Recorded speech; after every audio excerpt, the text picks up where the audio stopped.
Dark Enlightenment with another. Because guess what? Ladies and gentlemen, how y'all doing? It's your man House Hill with yet another episode of Dark Enlightenment. Today we're going to be discussing genealogy and my Auntie Bunny. My Auntie Bunny is my grandmother's youngest sister. My grandmother unfortunately passed away over 80 years of age. My Auntie Bunny is 77 years old.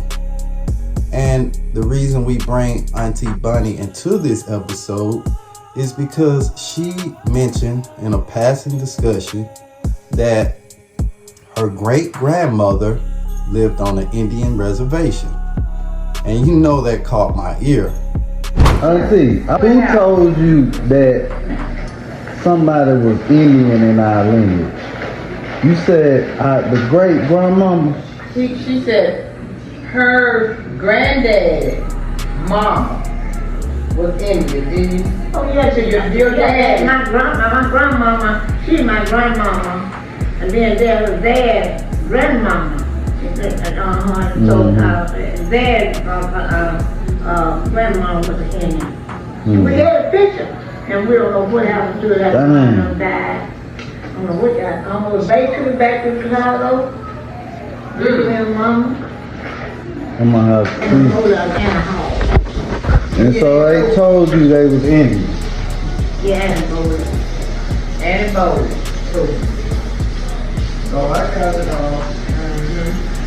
So we come to the point where we're going to either believe this taught history, this indoctrination, this compulsory education, or we're going to believe the ancestors. And she's not the first one of my ancestors to tell me that I come from American Indian lineage. Not Native American, American Indian. So in order to tie all of this together, in the early 1600s, during the colonialization of Massachusetts, the Pequot Indians who fought back against the colonists and the Plymouth Company during the Pequot Wars were captured and sent to the British West Indies.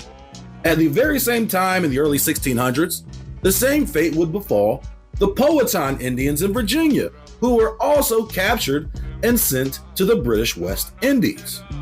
The British West Indies include the islands of Jamaica, Barbados, Grenada, the Virgin Islands, Bermuda, Trinidad, and Antigua, just to name a few.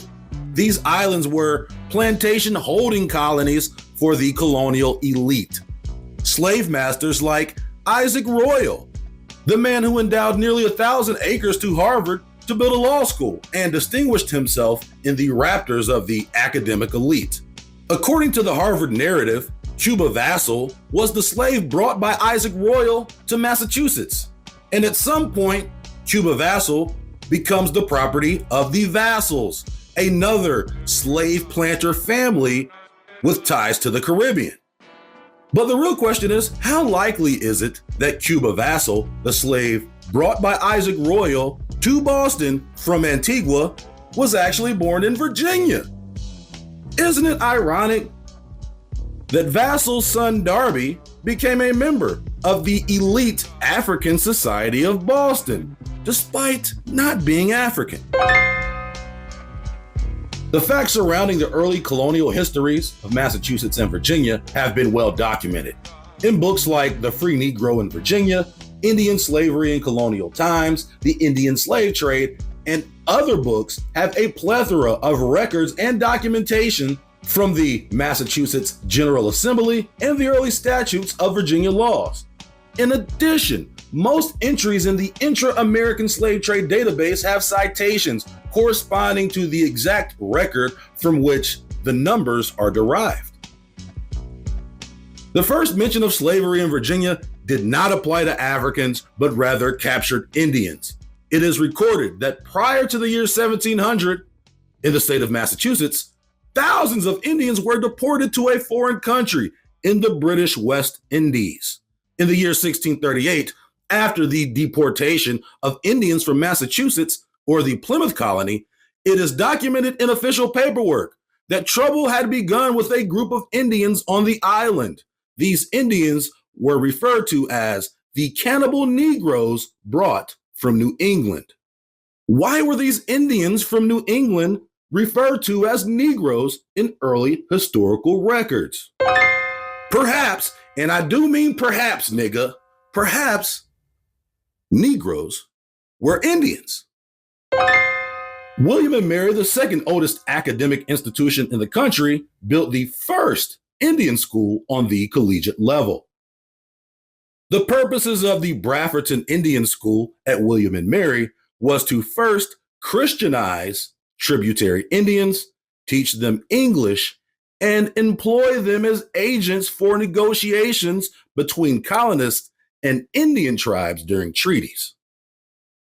So, in this respect, the first agents were classically educated Negroes.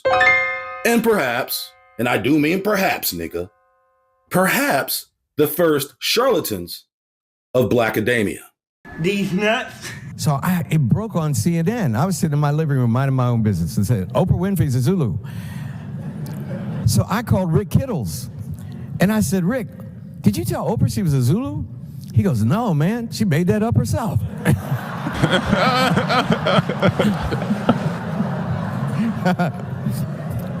It's a true story. It's a true story. I would lie to make you laugh, but I'm telling you a true story. So I said, Rick, these nuts. Are you in your lab? He said, yeah. I said, is anybody there? He said, no. I said, when the results come in, make her Zulu, man.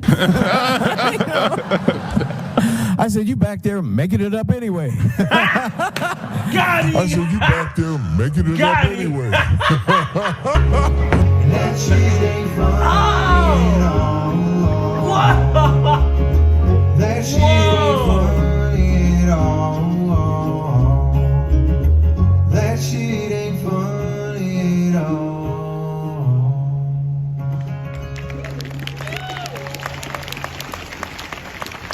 Whoo! He goes way deep into this shit.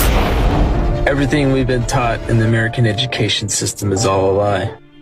Yes, Native Americans weren't the original people of this land. We actually took it from black people. We actually took it from black people. Everything we've been taught in the American education system is all a lie. Yes, Native Americans weren't the original people of this land. We actually took it from black people. They don't look like Indians to me. Sit your $5 ass down before I make change. What imagery comes to your mind when you think of the word slave? We got to clear that up and see the difference between those two. A Native American and an American Indian are two separate things. That being said, Sit your $5 ass down before I make change. Auntie Bunny said that was her great-grandmother, meaning that was her grandmother's mother. So we talking 3 generations down. Now, just with a rough estimation, let's say they lived 50 years apiece, which I'm sure they were older than that. Just for these purposes, we'll narrow the number down to 50.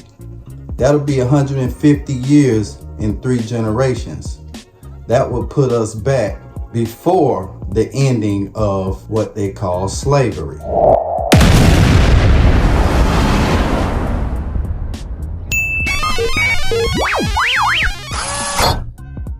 If you want to believe you came here in a boat and that you were enslaved and whipped and oppressed, then that is a certain type of mind state that you're gonna have to live with. And that's why I think it was installed and taught and indoctrinated into us in that fashion. So we would feel that way. No, you didn't. Maybe I didn't. We would feel like we were oppressed. We would feel like we were slaves. We would feel that we were someone's property, something for someone else to take care of. You're gonna believe your ancestors, or you're gonna believe your government. The same government that's poisoning the air, food, and water. The same government that you know had lead in your paint, in your project building. The same government that they knew you were drinking poisonous water, you and your kids, and they let you continue. The same government that gave you a disease and let you walk around with it to see how it would affect you. How long would it take to kill you? Experimental. Using your godly body as an experiment. Yet and still you want to believe these people. Compulsory education. Your parents will go to jail if you don't go get this information. Will they educate you? They couldn't. The education they gave us, we came home and educated our parents on. Frederick Douglass, Harriet Tubman, Nat Turner. We told them about those people. They didn't even learn about those people in school. That ought to have you thinking. And I regret having to do Black history reports and having to bring my mom in, and she learned about this and that out of this book that these governmental officials created for me. Writing my history. You think there were Black authors to those history books? Macmillan? Okay.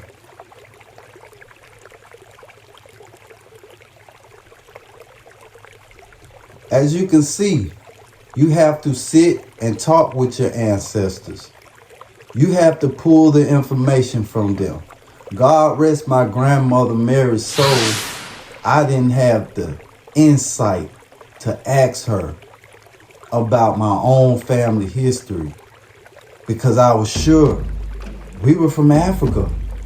We came off a slave ship and were sold into bondage.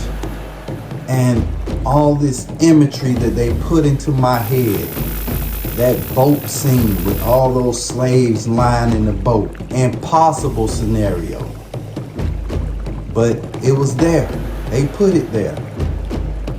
It's going to be very hard to get past an indoctrination. It's going to be very hard to get past something that people have put in us almost from birth. Most of you are not African. Talk to your ancestors. I would suggest that you believe them over everything. Come on now, dog. Come on, man. We can trace American Indian genealogy even through the history. If you look at the Trail of Tears, it's directly related to Oklahoma and Black Wall Street. Those Indians were led through that Trail of Tears to Oklahoma, and all of those Black townships, so-called Black, which were American Indian townships, American Indian territory, official Indian territory. That's why they were bombed out. It was history there also. And even today, you'll find remnants. The Geechee. Those were Indians. All throughout the Americas, we have the names of states with Indian names, especially throughout the South, where my great-grandmother might have been. All the way up through the Carolinas, all the way up the East Coast, all around America were copper-colored Indians. I don't know why it's so hard to believe that they lied to you. All you got to do is look at the map. Look at the names of the townships and the cities. If you took the time to look into a little of this history, it's going to take you down a deep rabbit hole that you might not be able to get out of, but you don't need to get out of it. You need to learn who you are. Learn the truth. If you are from Africa, you are from Africa. But don't you want to know the truth instead of somebody just, damn, slapping a label on you? Get the information you need. Now, when we talk about indoctrination, this book came out of a public school library. This is what I had to go check out when I was in elementary school. Okay? You see the imagery that they put into our heads. This book is dated 1975. That's how long they've been at this imagery right here. Now, that guy could be any color because this book is black and white, but we see the features. We see exactly what she was going for in this book. Now,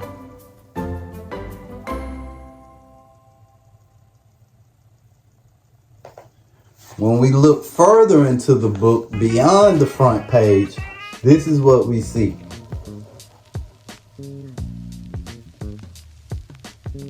Unidentified but dark. So they know the history. They know who was in the lake fishing back then. This book is supposedly about the Creek captives, Creek Indians. And we know all throughout the South were the Creeks. If you go down to Mobile, you have the Black Warrior River, named after Chief Tuscaloosa. Now, why would it be black? I guess because the river's black, huh? Yeah. I think it's because Chief Tuscaloosa was a dark, copper-colored giant warrior, a king in his own territory. We got to know where we came from to know where we headed. What kind of future do we have when we don't know our past?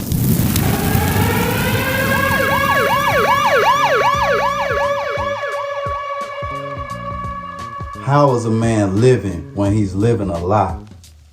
And as Aunt Esther said famously, just tell the truth, sucker, for the truth shall make you free. Amen. Oh, glory.